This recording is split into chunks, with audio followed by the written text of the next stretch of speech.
Nora Burns. Yes. She has a very quiet laugh, pretty diminutive, if I had to describe her. Nora's one of my very dear friends.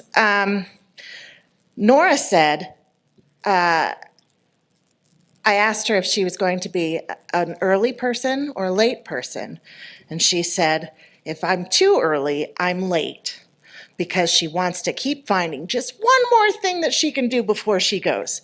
Is she a woman of a certain age who just got diagnosed with ADHD? What? Do I understand this on a deep level? I sure do. Nora's going to talk to you about Gen X. This one's for you. I'm really excited for it. You should be as well.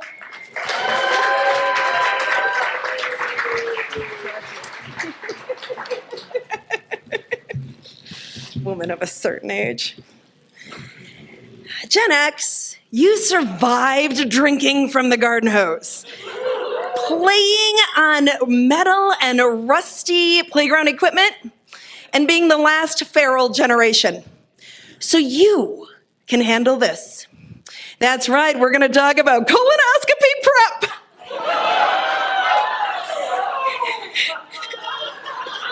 I knew you were gonna be excited about this.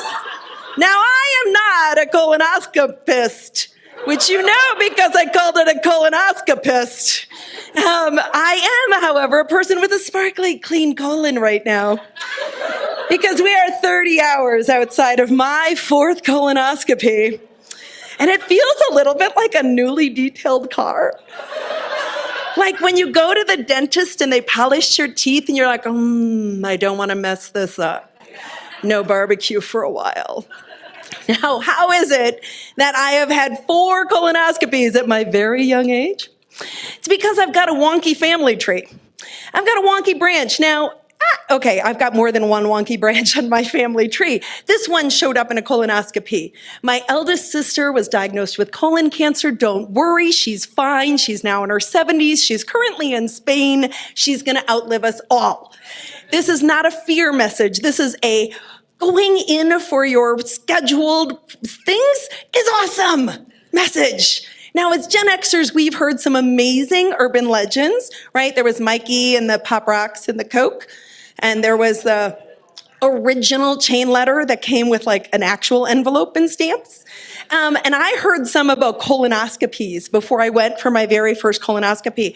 I was so scared about all the horror stories that I literally did not eat for a week before mine.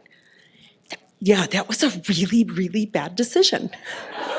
Because that's a little bit like us taking that Zima and the Mad Dog 2020 and Boone's Farm on an empty stomach. It doesn't end well. So learn from my lesson. Don't do that.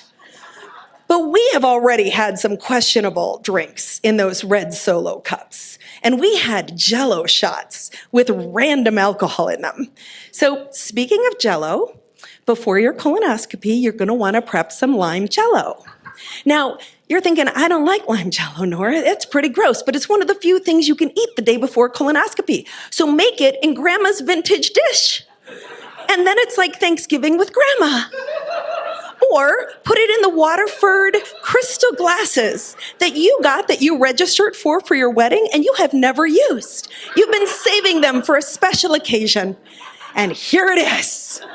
Special occasion colonoscopy prep. If you're really hungry and you need to chew on something, a gummy. Not that kind of gummy. I saw the look. Not that kind of gummy. Those will really mess with your colonoscopy. But an actual clear gummy, you can chew on those the day before your prep. It's like Jell-O. Make a good choice about who drives you to your colonoscopy because they're going to give you some wackadoodle drugs. And afterwards, you're going to talk freeform. You do not want to blow up your marriage, so ask your best friend. Okay, so let's go to the prep. They're going to give you this giant gallon-ish size jug, and you're going to mix it with water, and you're going to shake it like a Polaroid picture, right? So now, yeah, I know the one generation after us had the song, but we had the real thing. Now you're going to take that, you're going to put it in your freezer, and some of you are thinking, Nora, my freezer doesn't have enough room for that. Come on. You drove with bell bottoms on a bike without a chain guard. You are problem solvers. You're going to go to your local thrift store and buy the coolest glasses that you can find.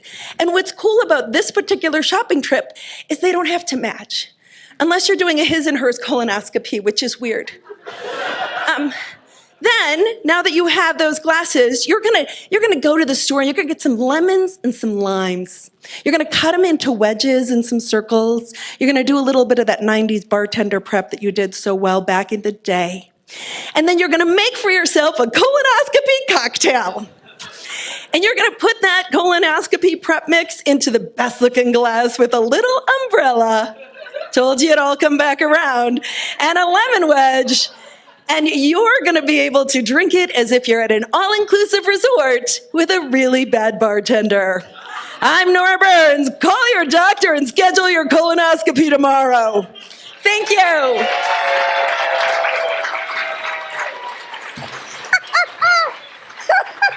Have you gone for a colonoscopy, Kat? I sure have, twice.